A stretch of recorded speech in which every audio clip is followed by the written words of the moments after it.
Who is the absolute Green Lantern, Jo Mullein? Endless plains of nothing slide past as Jo continues to look out the window. She misses her home, misses her friends. I know things are chaotic right now, Sojourner. Look, your mother's decision, the divorce, it hasn't been easy on me either. But these things are sent to try us, her father tells her. There's a plan for all of us, you know. One day, you'll understand, he promises. Jo finally shifts in her seat and looks at her father. Why couldn't we just stay in New York? She asks. He motions to the sign for Evergreen as they pass it. I grew up here. These folks respect community as much as they respect the Lord. You'll make new friends, Sojourner.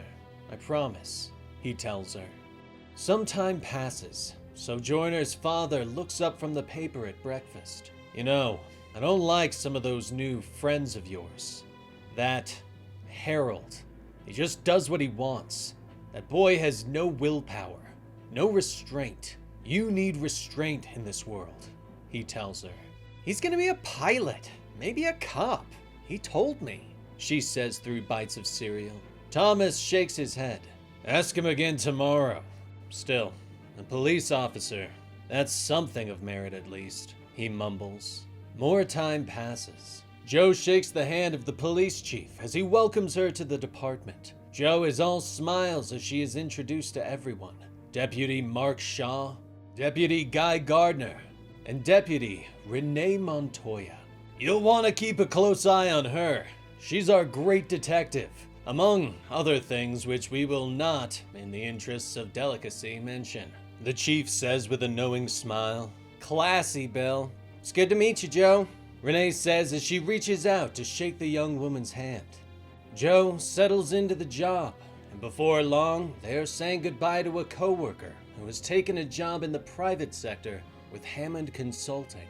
Jo and Renee stumble outside of the department party. I'm thinking about getting out of this dump myself. Head east, maybe. To Gotham or somewhere with a future. I'm dying of all this small-town crap, you know, Renee tells Jo. You'd make an amazing detective, Renee, Jo says. Renee side-eyes her and smiles. Maybe you could come with me, be my partner. You'd make a pretty amazing detective yourself. I know you notice things. You've been picking them up, right? All the clues, Renee says as she leans in and kisses Jo. But Jo thinks of her father and pulls back. I don't think I'm, she stammers. Renee puts up her hands and apologizes. It's okay, we're a little drunk.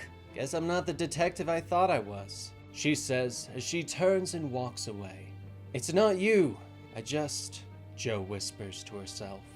Shortly, Renee leaves the department, but Chief Hand isn't upset about it, explaining to his deputies that Montoya never really understood how they do things in a small town like Evergreen.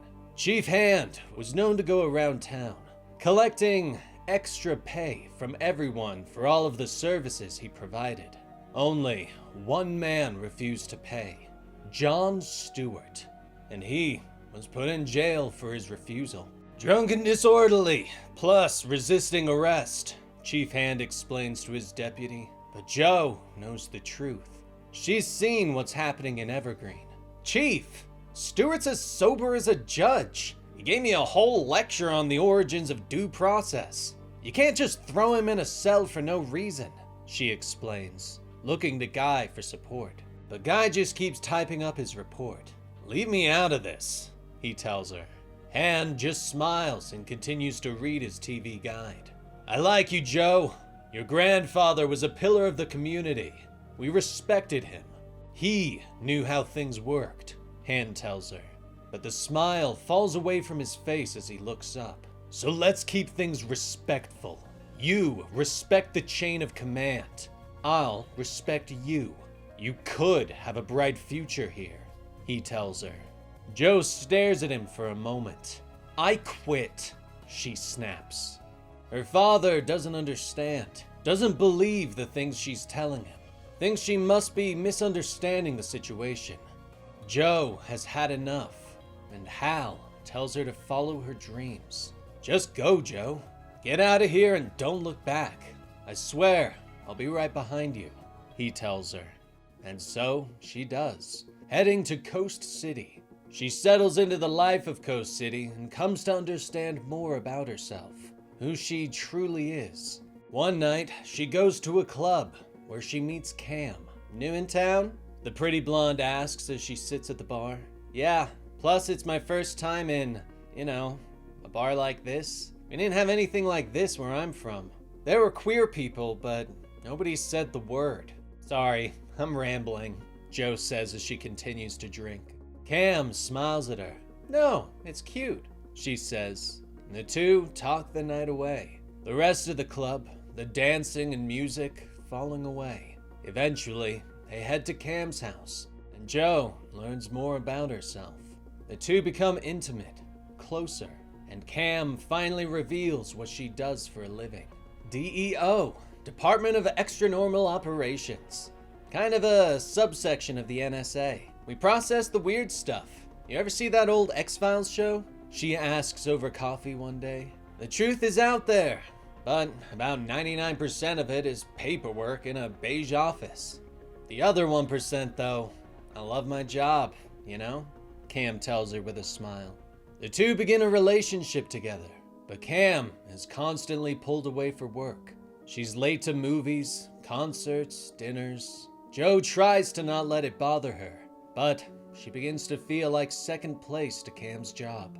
Finally, Jo has had enough. Cam, this isn't working. She starts one day in the kitchen.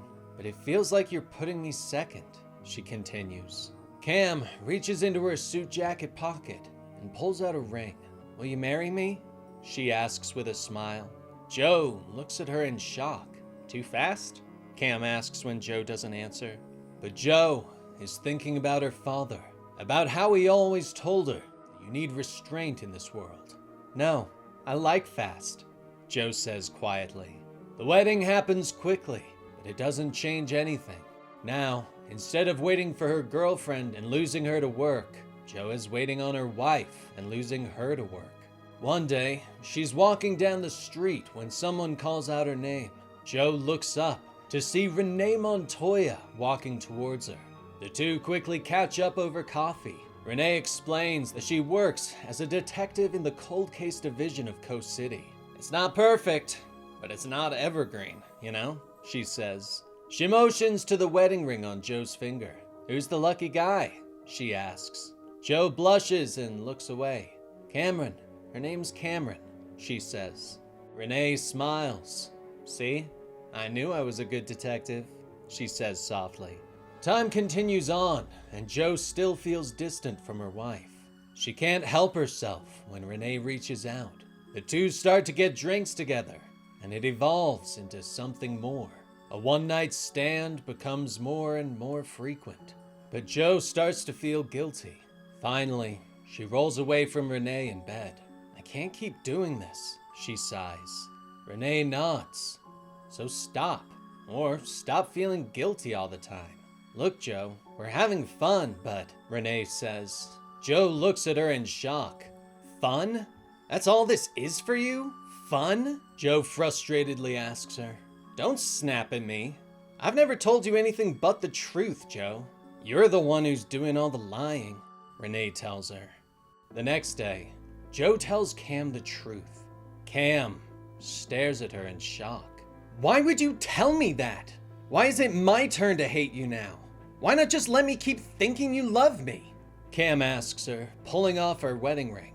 Tears begin to spill down Jo's face. I do love you. I had to tell you. I just wanted to do the right thing, Jo tells her. But the argument is interrupted by a call from Evergreen. Jo's father has died. Jo has to return home. Take off the ring, Cam tells her as Jo is packing. And so, Jo returns to her hometown. She stays longer than she thought, reconnecting with her friends until the event with the Green Lantern happens. Now, she knocks on Cam's door in Coast City. Cam opens it to find her wife glowing green and holding a struggling Hal Jordan. I didn't know where else to go. Can we talk? Jo asks. Cam stares at her for a moment. You're glowing green. You're standing in my doorway and you're glowing green. Like that thing that landed on Evergreen, and you want to talk? After everything? What am I supposed to say? Cam asks. And finally, she steps aside. Come on in, she whispers as she motions them both inside. And that was the complete story for Absolute Green Lantern Issue 8 by Al Ewing, Jo Mullein's origin story. Next time, we'll find out what's going to happen with Hal, the Green Lantern, and the rest of the Absolute Green Lantern mythos. But what did you think about today's story? Let me know in the comments below. I'm Dan with Comicstorian, and we will see you next time. Rest in peace, Benny.